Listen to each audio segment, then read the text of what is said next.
আসসালামু আলাইকুম ওয়া রাহমাতুল্লাহি ওয়া বারাকাতুহু। ওয়ালাইকুম আসসালাম রহমতুল্লাহ বরকাত। জি। শাইখ ভালো আছেন? জি আলহামদুলিল্লাহ। কোথেকে বলছেন? আমি বাংলাদেশ রংপুর থেকে। বলেন। জি, আমার প্রশ্নটা হচ্ছে যে আমরা আমাদের বাবা চাচা সবাই কিন্তু হানাফি। আমাদের মানে আশপাশ সবাই সবাই হানাফি আমরা।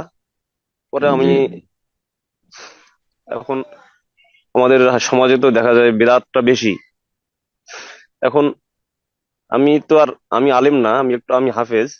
তা আমি বর্তমান আপাতত একটা মাদ্রাসায় খেদমতে আছি।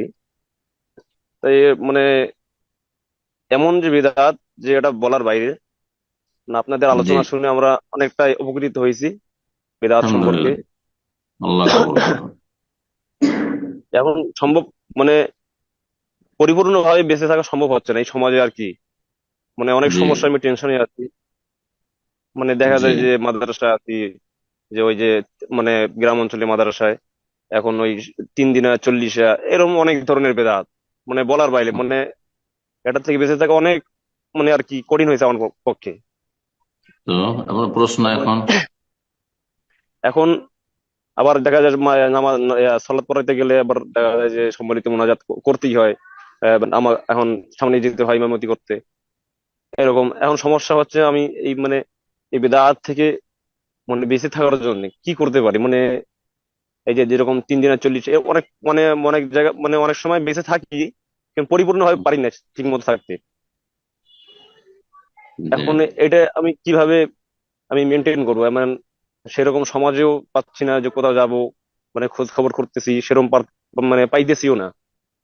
মানে আল্লাহ আমি এটা তৌফিক। আপনার পরামর্শ চাই, আমি কি করতে পারি এখন?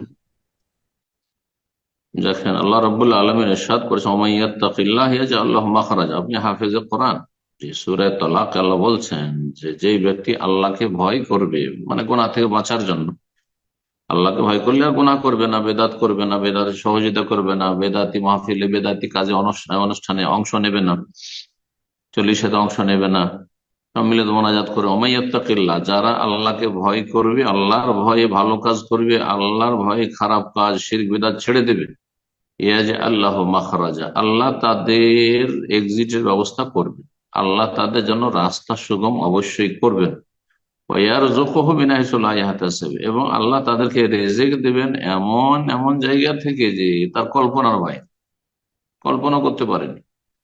বুঝা গেছেন? ইয়াজআলহু মাখরাজা ওয়া ইয়ারযুকুহু মিন হাইসু লা ইয়াহতাসিব। ওয়া মান ইয়াতাওয়াক্কাল আল্লাহ, আর আল্লাহর উপর ভরসা করলে ফাহুয়া হাসবুহ, আল্লাহ যথেষ্ট তার জন্য। আল্লাহ তার জন্য যথেষ্ট। তো এই কথাগুলি কোরআনে কারিমে বিভিন্ন জায়গায় রয়েছে। আল্লাহর উপর ভরসা করুন।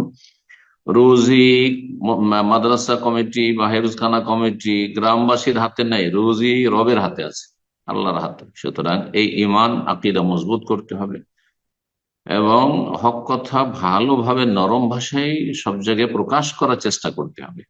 তবে একসাথে সবগুলি জরুরি নয়, আস্তে ধীরে আস্তে ধীরে।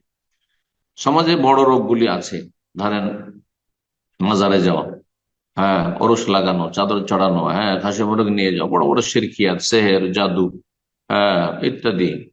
তো যেসব বদ আকিদা, শিরকি কুফরি আকিদা আছে, সেগুলি উম, প্রথম সেগুলির দাওয়াত দেবেন।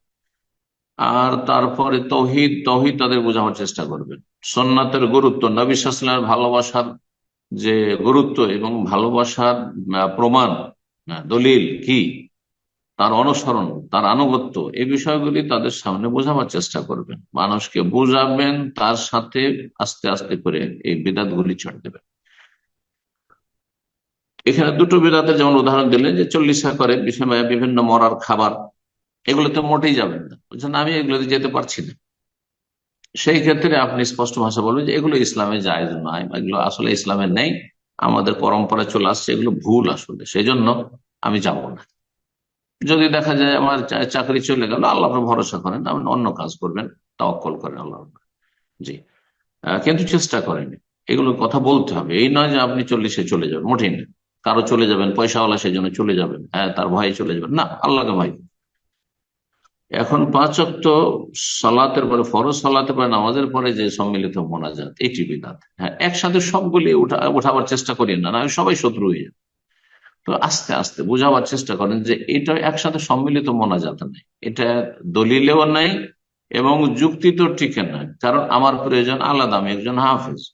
হ্যাঁ, আমি হয়তো আমার বিয়ে হয়নি বা আমার বিয়ে হয়েছে কিন্তু আমার ছেলে মেয়ে হয়নি, তো আমি ছেলে মেয়ে চাইবো। ভাই আপনি বয়স্ক মানুষ, আপনার ছেলে মেয়ে রিটায়ার হয়ে গেছেন, আর ছেলে মেয়ে লাগবে না আপনার। হ্যাঁ, আপনার আপনার শরীরটা অসুস্থ, আমি সুস্থ, তো আপনার জন্য কি করে আমি দোয়া করবো? সম্মিলিত মোনাজাতে কি করে হবে? এইভাবে বোঝাবার চেষ্টা করবেন, আমরা এইভাবে করেছি।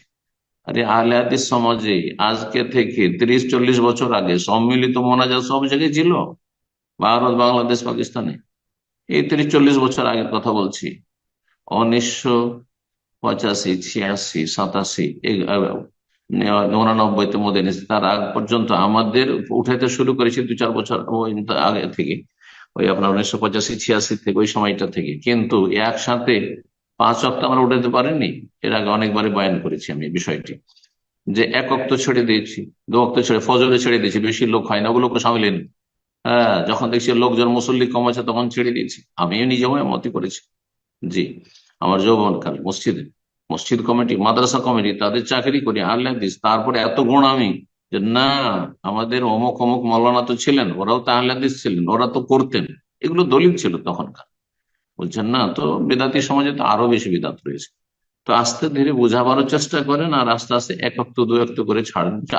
আজকে আপনারা সবাই একা একা দোয়া করেন, এভাবে বলেন, এইভাবে করবেন যে আপনারা নিজের নিজের দোয়া করেন, আমি আমার দোয়া করছি, আপনারা আপনার দোয়া করেন। জি, তারপরে এখানে আসল জিকির আজকার, দোয়ার আগে মোনাজাতের আগে জিকির আজকার করেন, কারণ এটি হচ্ছে আসল। সালাম ফেরার পরে জিকির আজকার, নবী সাল্লাল্লাহু আলাইহি ওয়াসাল্লাম জিকির আজকার করেছেন।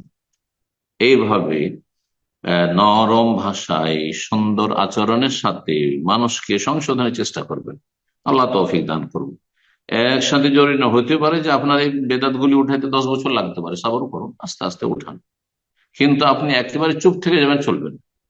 হ্যাঁ জি, শিক্ষিত মানুষ, যুবক ছেলেরা, তারপরে জ্ঞানী গুণী মানুষ যারা বুঝে, যুক্তি বুঝে, দলিল বুঝার চেষ্টা করে, একবারে গোড়া নয়, তাদেরকে একা একা বুঝান আর তাদেরকে ফেভারে করেন এইভাবে। যেমন দেখবেন যে আপোষ তারে বলবে যে না না দোয়া করিয়েন না, বাদ দেন, না না এইসব 40-40 গ্রামে চলবেন, ওরাই বলবে, তখন ওদেরকে দিয়ে বলা হবে। আল্লাহ তৌফিক দান করুন। বারাকাল্লাহ ফিক।